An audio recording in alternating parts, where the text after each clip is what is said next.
বইগুলো দেখি কিরাম। ওমা, আমি এ কি দেখলাম? এ তো দেখি 10 লক্ষ টাকার চেক। যে করেই হোক ও বুঝার আগে এই জায়গাটা আমার কাইটে পড়তে হবে। তুই টেনশন করিস না, তোরে তো বললাম যে আমি তোরে টাকা পাঠাই দিবানে। ভাই বইগুলোর দাম কত হয়েছে? ভাই আপনার এই বইগুলো আমি 200 টাকা হলে নিতে পারবানে। কি মাত্র 200 টাকা? এতগুলো বইয়ের দাম মাত্র কি 200 টাকা হয়? আপনি যদি নেক্সট টাইম থেকে এরকম দাম কম দেন তাহলে কিন্তু আপনার কাছে আর বই বিক্রি করবো না। ভাই, আমি যে কালকে রাত্রি একটা চেক লিখে রাখছিলাম, এটা সারা খুঁজলাম পালাম না। তুমি কি দেখছো? কি তুই চেক পাচ্ছিস না? তুই চেকটা কোন জায়গায় রাখছিলি? ভাই রাত্রিবেলা আমি ঘুমানোর আগে টেবিলের উপর রাখিলাম, সকালে ওইটা আর পাচ্ছি না। কি তুই করেছিস কি? আর ভাই আরো তো একটা ভুল হয়ে গেছে, আমি তো এটা পুরোনো করে হয়ে গেল। কি তুই পুরনো করে ফেলেছিস? আচ্ছা তুই তো সাইন করে রাখিস না তো?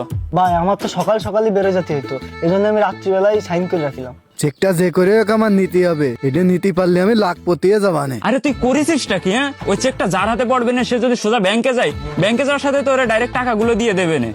আরে আমার কপালটা তো খুলে গেছে, চেকটাই সাইন করা। ব্যাংকে গেলেই টাকা আমি পেয়ে যাচ্ছি, 10 লাখ টাকা। বাবা বাবা বাবা। আরে ভাই তুই করেছিসটা কি? ওইটা 10 লাখ টাকার চেক ছিল। আরে ও ভাই থামেন, আপনাকে ঝগড়া পরে করে নেন, আগে আমার ঝামেলাটা মিটিয়ে দেন, এই নেন আপনাকে টাকা। আরে ভাই টাকা রাখেন তো, এই জায়গায় আমরা 10 লাখ টাকা চেক পাচ্ছি না আর আপনি সামান্য আপনার টাকা নিয়ে পড়ে রয়েছেন। ভাই সন্ধ্যে তো হয়ে যাচ্ছে, আমার বাড়ি বউ বাচ্চা রয়েছে, আমার জন্য অপেক্ষা করতেছে। এখন যদি তাড়াতাড়ি আমি বাজার না করে নিয়ে যাই তাহলে তারা না খেয়ে থাকবে না। সবকিছু তো ঠিক আছে কিন্তু এই 200 টাকা মেলা কম হয়ে যাচ্ছে। আপনি এক কাজ করেন, আমার আর কিছু বাড়াই দেন। আচ্ছা ভাই ঠিক আছে, এই যে নেন আর 100 টাকা। আমি 300 টাকার 1 টাকাও বেশি দিতে পারবো না। ভাই আপনার মাথাটা তো ঠিক আছে তো? এই বইগুলো আপনার কোন দিক থেকে 300 টাকার বই লাগতেছে? আমার তো মনে হচ্ছে আপনার বই নেওয়ার কোনো ইচ্ছাই নেই। থাক, আপনার নিয়ে লাগবে না, আমি বইগুলো নিয়ে নিই। ভাই আপনি যেমন ভাব করতেছেন মনে হচ্ছে আপনার চেকটা আমিই নিছি। ভাই আমার মিজাজ টিজাজ গরম হয়ে গেছে। এই বইগুলো আমি আপনার কাছ থেকে কিনেই ছাড়বো।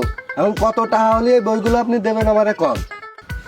দাঁড়াও চান্দু, এইবার তো আইছো তুমি লাইনে।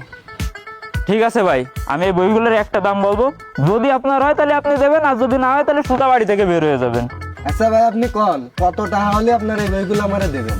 ভাই এই বইগুলো আমি 20,000 টাকার 1 পয়সা কম হলে দেবো না। ভাই 20,000 টাকা মেলা বেশি হয়ে যাচ্ছে না? আপনার কি মনে হয় আপনার এই বইগুলো 20,000 টাকা দাম?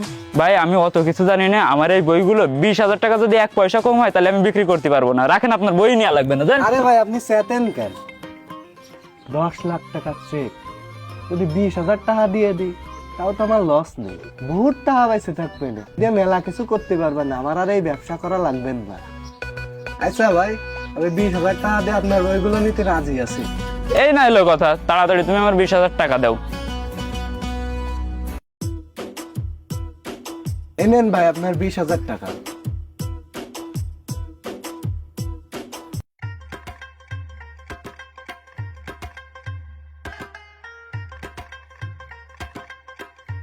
ভাই আমি যতদূর জানি আপনি তো এরকম লোক না, তো ওই লোকটার সাথে এরকম সিটারি করলেন তো?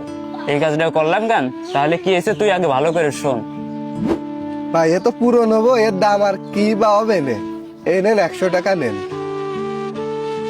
ভাই 100 টাকা কম হয়ে যায় না? অন্য কারোর কাছ থেকে হলে 50 টাকা দিতাম, আপনার সাথে তো মেলা দিন কিনা বেচা করি, এই জন্য আপনার 100 টাকা দিছি। কোন লেভেলের বলো, 500 টাকার বই 100 টাকায় কিনে নিয়ে আসলাম। মানুষ যদি ব্যবসা করা শেখে তাহলে আমার কাছ থেকে শিখবে। ওই শালা বিভিন্ন সময় আমার সাথে বিভিন্ন ভাবে বাটপারি করতো। কোনো সময় 1,000 টাকার জিনিস 300 টাকা দিত, 2,000 টাকার জিনিস 500 টাকা দিয়ে আমার কাছ থেকে প্রতিবার কেনাকাটা করে নিয়ে যেত। এইবার শালার আমি একেবারে পুরো 20,000 টাকা চুনা লাগাইছি। ভাই ঠিক আছে, এইসব সিটার বাট পয়ের সাথে এরকমই করা উচিত। আরে ভাই আমি শুধুমাত্র ও বাটপার মানুষ, এই জন্য ওর সাথে এই কাজটা করলাম। এখনো ব্যাংকে যাক, ব্যাংকে যাওয়ার সাথে ব্যাংকালারা যদি ওরে ধরে পুলিশে না দেয় তারপরে দেখিস কি হয়। এর মতো মানুষের এরকমই করা উচিত।